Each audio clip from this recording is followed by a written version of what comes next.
Kunjungan Direktur CIA Amerika Serikat ke Moskow memicu gelombang tindakan mencemaskan dari pihak Kremlin. Hanya satu kunjungan John Ratcliffe dan langsung 3 negara bereaksi dengan cara yang sama sekali berbeda. Vladimir Putin menandatangani 3 dekret rahasia yang mungkin juga menyebutkan mobilisasi pada musim gugur. Diktator Belarusia Alexander Lukashenko hari ini secara tak terduga mengumumkan pemeriksaan kesiapan tempur pasukan secara mendadak. Dan di Rusia sendiri, FSB dan Roskvardia mengadakan latihan untuk menangkis invasi di wilayah Leningrad. Pada dasarnya, struktur-struktur ini digunakan oleh Vladimir Putin untuk perang. Sementara itu, Donald Trump, Presiden Amerika, mengomentari semua ini, menyebut kunjungan Direktur CIA-nya ke Moskow sebagai hal yang rutin, tetapi menambahkan bahwa mungkin saja ada sesuatu yang akan terjadi dari situ. Katanya, tidak ada yang serius yang dibahas, tapi mungkin saja ada hasilnya. Lalu pertanyaannya, untuk apa harus mengirim pesawat militer besar ke Moskow jika tidak ada yang serius yang dibahas?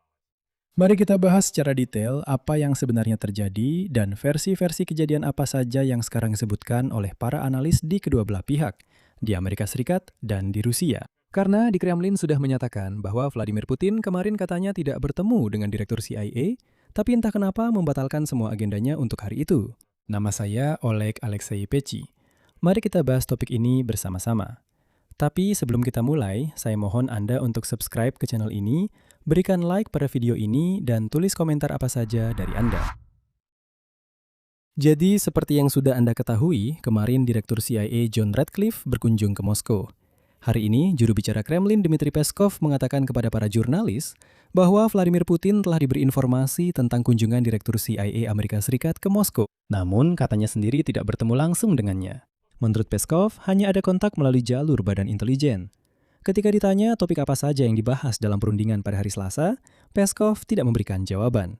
Namun, dia menyebut kontak tersebut sebagai sesuatu yang positif, melalui jalur dinas rahasia Rusia dan Amerika Serikat.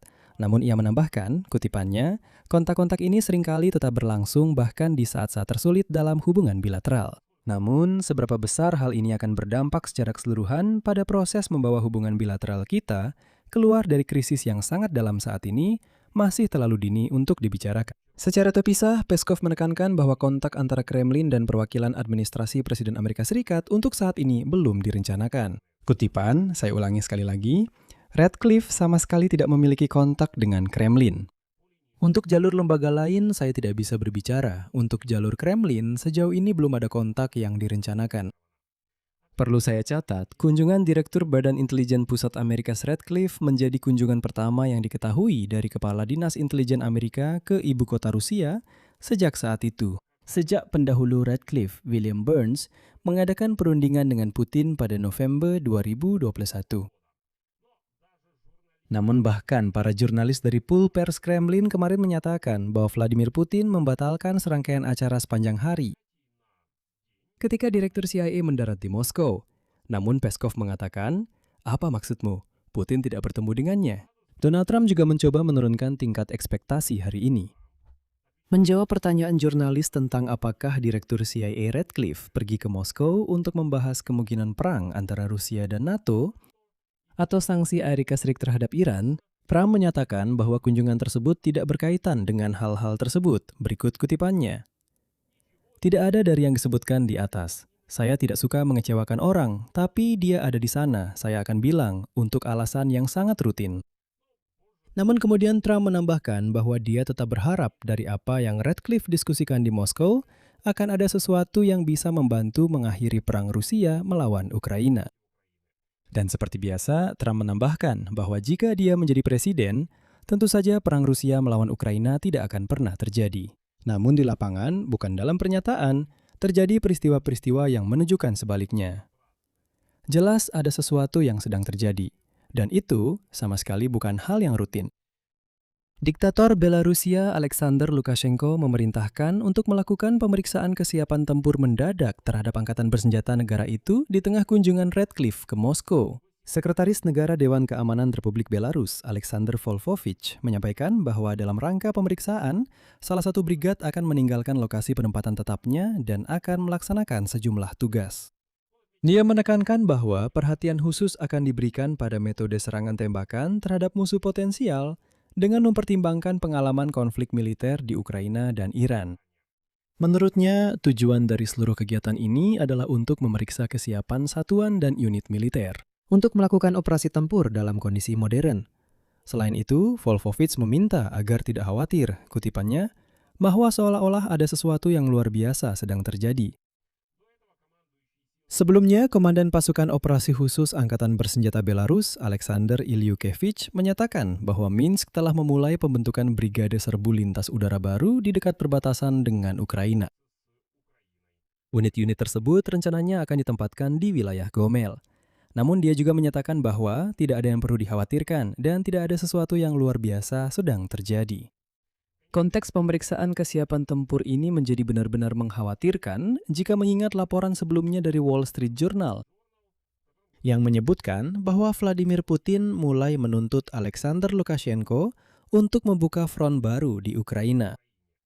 Selain itu, menurut media yang sama, Moskow bermaksud menggunakan Belarus untuk operasi melawan negara tetangga, termasuk untuk meluncurkan drone dari wilayah Belarus. Dalam situasi ini, Presiden Prancis Emmanuel Macron secara pribadi menelepon Lukashenko dan memperingatkannya agar tidak terlibat dalam perang. Sementara itu, Presiden Ukraina Volodymyr Zelensky menyoroti pembangunan infrastruktur militer oleh Belarus di sepanjang perbatasan Ukraina yang dapat digunakan untuk agresi terhadap Kiev. Secara paralel dengan pemeriksaan di Belarus, latihan militer juga berlangsung langsung di wilayah Rusia sendiri, tepat di perbatasan dengan Finlandia dan Estonia. Di wilayah Leningrad telah diadakan latihan pasukan keamanan yang disebut Sodruzhstvo 2026 untuk mencegah kemungkinan invasi ke wilayah Rusia. Latihan ini diikuti oleh unit-unit dari Distrik Barat Laut Garda Nasional Rusia dan petugas dari Dinas Perbatasan Regional Dinas Keamanan Federal. Mereka melatih unit-unit mereka, pencarian, pengejaran, dan penangkapan anggota kelompok sabotase dan pengintaian fiktif yang telah menyusup melewati perbatasan negara, termasuk berlatih memblokir wilayah dan jalur pergerakan mereka.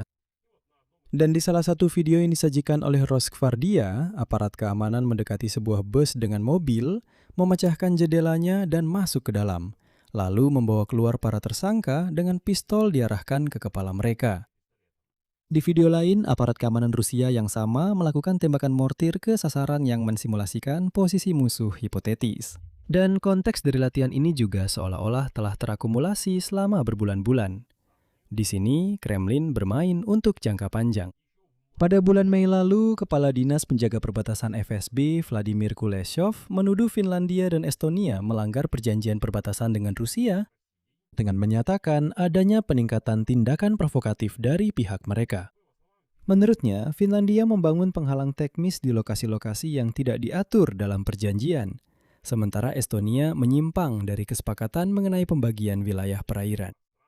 Kuleshov menyatakan bahwa inisiatif-inisiatif ini menciptakan kondisi untuk situasi konflik dan memaksa Rusia untuk bersiap menghadapi berbagai kemungkinan perkembangan situasi. Pada akhir Juni, pihak berwenang di wilayah yang berbatasan dengan Finlandia dan Norwegia, yaitu Oblast Murmansk, melaporkan adanya aktivitas kelompok sabotase dan pengintaian asing. Saat itu, pos pemeriksaan didirikan di jalan-jalan wilayah tersebut dan pemeriksaan total terhadap truk-truk diberlakukan dengan melibatkan anjing pelacak. Lalu, mulai 1 Juli, Rusia menutup jalur perlintasan kereta api di perbatasan dengan Finlandia, Latvia, dan Estonia. Namun, alasan keputusan tersebut tidak dijelaskan secara rinci. Jadi, Kremlin secara sistematis menciptakan gambaran seolah-olah NATO akan segera menyerang. Nah, dengan latar belakang ini, muncul pertanyaan logis. Lalu, untuk apa Direktur CIA John Ratcliffe datang ke Moskow? Sejumlah pakar hari ini sepakat bahwa Direktur CIA telah menyampaikan sinyal dan peringatan tertentu kepada Kremlin terkait risiko eskalasi perang dan kemungkinan skenario eskalasi perang dari pihak Rusia. Kunjungan serupa pada November 2021 juga pernah dilakukan oleh pendahulu Ratcliffe, William Burns, dan saat itu kepala CIA diam-diam datang ke Moskow untuk memperingatkan Vladimir Putin agar tidak menginvasi Ukraina. Kemudian Burns juga bertemu dengan kepala intelijen luar negeri Rusia, Sergei Naryshkin, di Turki pada akhir tahun 2022 untuk menyampaikan rincian tentang tidak dapat diterimanya penggunaan senjata nuklir taktis. Itu adalah masa ketika orang-orang Rusia melarikan diri seperti tikus dari wilayah Kherson dan Kharkiv. Ketika angkatan bersenjata Ukraina mengusir sampah itu dari tanah suci Ukraina. Dan saat itu Putin kebingungan mengumumkan mobilisasi dan mengancam dengan senjata nuklir. Namun, mengingat kondisi negosiasi saat ini mengenai penghentian permusuhan antara Iran dan Amerika Serikat, ditambah lagi, Rusia bagaimanapun juga bersama dengan Tiongkok merupakan mitra sumber daya paling signifikan bagi Iran.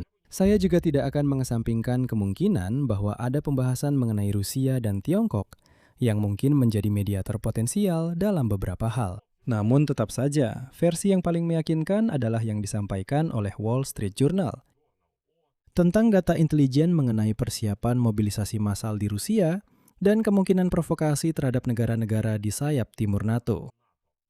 Ini bukan hanya soal mobilisasi. Mobilisasi itu sendiri sebenarnya bukanlah sesuatu yang terlalu mengkhawatirkan Gedung Putih, tidak. Tapi mobilisasi adalah prasyarat untuk eskalasi, dan ini sudah membuat Gedung Putih khawatir. Mobilisasi bisa digunakan untuk memperkuat pasukan di Donbas, atau untuk mengerahkan pasukan cadangan untuk menyerang negara-negara Baltik. Bagaimanapun juga, ini adalah upaya untuk merusak keseimbangan dan memaksa Barat untuk menaikkan taruhan atau berhenti mendukung Ukraina. Dan Rusia bisa menggunakan sumber daya mobilisasinya untuk melakukan serangan atau provokasi hibrida terhadap negara-negara Baltik, Polandia, atau Finlandia. Nah, ini juga merupakan upaya untuk mengguncang situasi di Belarus dan Leningrad, wilayah Leningrad.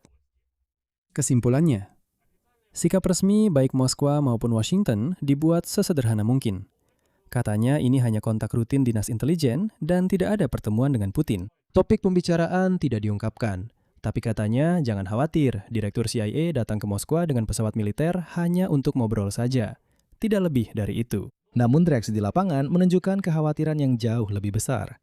Belarus tiba-tiba memeriksa kesiapan tempur dan memindahkan 1 brigad. Rusia berlatih menangkis penyusupan kelompok sabotase dan penyintaian tepat di perbatasan Finlandia dan Estonia. Nah, para ahli sepakat bahwa kunjungan Direktur CIA dan bukan negosiator biasa, Steve Witkoff, sendiri sudah menjadi sinyal bahwa ini bukan soal diplomasi, melainkan peringatan keras di tengah informasi intelijen tentang persiapan mobilisasi dan kemungkinan provokasi terhadap negara-negara NATO. Secara umum, saya akan mengakhiri di sini. Pendapat Anda, kesimpulan Anda, silahkan tulis di kolom komentar di bawah episode ini.